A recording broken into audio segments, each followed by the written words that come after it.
How do you know if your supplements are helping your chronic illness or actually making things worse? I'm going to give you a checklist, things you have to go ahead and know about your supplements to be able to determine if they are good for you or not, okay? So first, let me say I'm not a medical doctor. It's not medical advice based on my personal experience. I have 22 years of experience in research, and this is for informational and educational purposes only. So how do I know if my supplements are good for me or not? Well, the first thing you got to do is look at your supplements and see if they are synthetic. Are they synthetic supplements? Are they made in a lab? Or does it say derived from a specific plant? Does it show you that it's derived from plants? If it's derived from plants, okay, it's possible this is a good supplement. The next thing you want to look at is, does your supplement have plenty of ingredients or just one ingredient?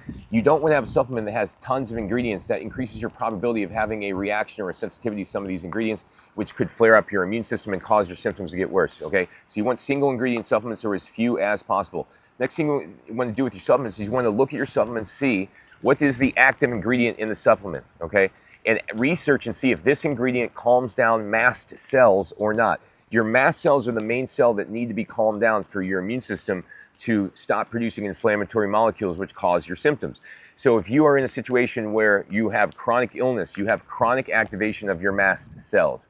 If you are taking supplements that do not calm down mast cells, then typically those supplements can eventually become irritants for the mast cell. And when they irritate the mast cell, your body will secrete more histamine, more inflammatory molecules, cytokines, prostaglandins, and then guess what? Your body will flare up again and you will be in a cycle of chronic illness like most people are, one reaction after another. So make sure your supplements calm down mast cells. How do you figure this out? You simply just type in the active ingredient and then type in mast cells study and see if there's any positive effect on mast cells. If you can't find it on Google, simply go to ChatGPT and ask, is there any beneficial effect that this product has, this particular supplement like vitamin D or magnesium have on mast cells? And if it says yes, then okay, it's maybe worth checking that box and go to the next one. Now, how does this supplement affect your gut?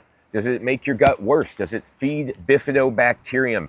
Bifidobacterium is the most important colony of all. If you see if it feeds bifidobacterium or not, that's a good determinant if it's good for you or not. If it feeds bifidobacterium or lactobacillus or Akkermansium muciniphilus, these three things are the most important to be able to build up your colonies of. So if it feeds those, typically it's a good fit. The next one is you want to make sure it does not impair the detoxification system, okay, impair the liver. All right, so you want to research these things. Ask ChatGPT.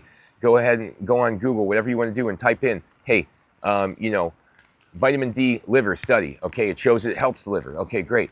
Vitamin D gut health study. Oh, it shows it helps the gut. Okay, well, vitamin D might be a good fit. You have to be able to check these things out and research them. You can't just pop pills into your stomach based upon what some holistic health site or some quote unquote doctor told you to do. This is not taking control of your own health. It's becoming a victim and giving all your control to someone else. So, these are the main things you want to do. You want to make sure that it is not synthetic, that it calms down mast cells, that it doesn't impact your gut negatively, that it doesn't impact your detox system negatively. These are all the key things. You also want to make sure it's not too many ingredients, because if it's too many ingredients, guess what? Then you have a higher probability of having a reaction to it and having issues. And this is what I've learned about supplements. So make sure that you're not taking supplements that are triggering you. I've seen countless occasions with clients where they're taking so many supplements and we get them off all the supplements and guess what? They feel better than they did with all those supplements. And that is a major, major win for your body, especially your kidneys who have to process all of them. Thanks for watching, everybody. Go to my website, endsickness.org. I got hundreds of articles, hundreds of videos in there teaching you how to heal yourself. Take care.